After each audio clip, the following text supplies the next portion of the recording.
маселе коомчулукта аябай резонанс туудурган маселе болуп атат. Коомчулук аябай кызыгып атат. Сизге мындай суроо менен кайрылат элем да. Ушул жогорку кеңеш кайрылгандан кийин 2 жумуш күндүн ичинде эле мындай шашылыш түрдө сиз кайра жогорку кеңешке 1 ай мөөнөт алып келгениңиздин себеби эмнеде да? Коомчулук ушуга жооптоо албай атат. Мунун эч кандай себеби жок. Мыйзам чегинде.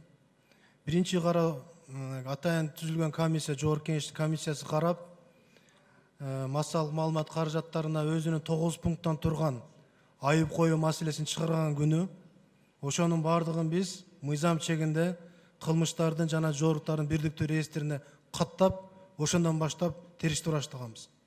Бул айып коюу деген уже биз мыйзам чегинде закондун көрсөтүлгөн талабына ылайык каттаганбыз. Ошол күндөн баштап ошол ар бир факт боюнча группалар түзүлүп иштей баштаган. Ал эми жогорку кеңештин чечими 20-июнь күнү кабыл алынган. 20-июнь күнү башкы прокуратурага келип түшкөн кетишиндес. Ошол күнү дагы атайын жумуш топтор түзүлүп, 24 күнү өзүнүн корутундубузду жогорку кеңешке жеткирдик. 2-3 күндүн ичинде болгон жок бул. Экинчи суроом, Шамил Атахановдон башка дагы адамдар барбы ушундай көрсөтмө берген? Биринчиден. Үчүнчү суроом, Шамил Атаханов өзү шектүү болуп турса ал жерде. Шектүү катары шектүү болуп кармалганга чейин ал башка маалымат берген. Ал эми кармалгандан кийин башка маалымат берип атат. Шамил Атаханов убагында ушул жерде жооптуу кызматтарда иштеген. Ал киши маалымат берип турган президенткечи. Ошондо башка маалымат, азыр башка маалымат. Эгерде бул Атаханов базы сиздерге ушундай тергөө менен келишип туруп маалымат берсе, кийин ал заложенные показания, жалган маалымат үчүн дагы жоопко тартылабы? Урматтуу Каримат Орозовна, урматтуу депутаттар, мен жана Атахановдун сурак протоколунун көчүрмөсүн көрсөтөм деп Батукаевди айтып алдым. Менин колумда бүгүнкү күндө азыр Атахановдун түздөн түз берген көчүрмөсү бар, допростун. Биз, урматтуу Каримат Орозовна, сиздер өзүңүздөр кабыл алып берген жазык процесстик кодекстин негизинде бүгүнкү күндө иш алып баратабыз. Сиздер кабыл алып бергенсиңер, укук коргондоо органдары иштегиле дедиңиздер, биз иштеп атабыз. Ошол закондун талабына ылайык тергөөдө соттук тергөө менен келишим түзгөнгө ар шектүүнүн укугу бар. Ал өзү эмес, өзүнүн жактоочусу менен тийиштүү тергөө органына өтүнүч келтирип, ал өтүнүчтүн негизинде суралып, ал суралуу эле түз көрсөтмөнүн негизинде эмес, башка совокупность доказательствонун бардыгын кандай дагы далилдер бар.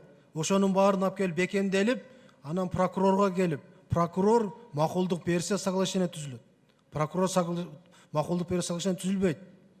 Ошонун бардыгы ар тараптуу, мунун көрсөтмөсү жөн эле куруу сөз эмес экендигин тактагандан кийин прокурор макулдугун берип, соттук судьяга алып барып, ошол соглашение бекитилет. Ал бул жерде ал жоопкерчиликке тартылат, булар адамдын шектүүнүн өзүнүн укугу болуп жатат. Сиздер кабыл алып берген кодекстин негизинде. Үчүнчү суроом, бул маселелер боюнча жогорку кеңеште мурда ушул жерде чоң чулгандуу маселе боюнча резонанс болуп, жогорку кеңеш карап өзү баасын берген. ТЭС боюнча дагы, Батукаев боюнча дагы баасын берген. Ошол баасы берген баа анда туура эмеспи жогорку кеңештин чечими ошондогу? Жогорку кеңештин профилдик комитети жогорку кеңештин чечими үчүн өзү жооп береби? Каралган да бизде булар. Бүгүнкү күндө кылмыш иши Батукаев боюнча жүрүп жатат. Ал эми ТЭС боюнча тергөө органы тарабынан тийиштүү юридикалык укуктук баа берилип, сотто каралып жатат, сот жыйынтыгын чекитин койсун. Мен суроо бергеним эки түрдүү маалымат берип атпайбы, жана көрсөтмө бергендерчи. Мурда башка маалымат иштеп, кийин башка маалымат. Ошол кимиси ложный показания деп, ага да жооп бериш керек да. Урматтуу Каримат Орозовна, мыйзамга ылайык ушу сиздер эле кабыл алып берген мыйзамга ылайык шектүү айыпкер эч качан жалган көрсөтмө берүүгө эскертилбейт. Алардын укугу жалган көрсөтөбү, туура көрсөтөбү. Бирок биз ошонун бардыгын тактап изилдеп чыгып туруп анан далилдерди топтойбуз. Макул. Дагы бир суроо, акыркысы. Жыл алмашат, бизде мамлекетте бийлик бат-бат эле алмашат да.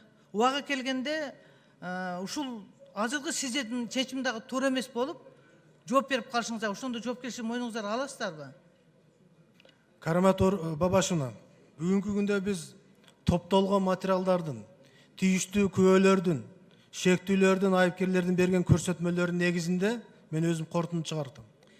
Мурунку прокурор да ошентип чыгарган корутундуну. Бүгүнкү күндөгү мен берип жаткан өзүм мыйзам чегинде мыйзамдуу деп ойлойм корутундуму.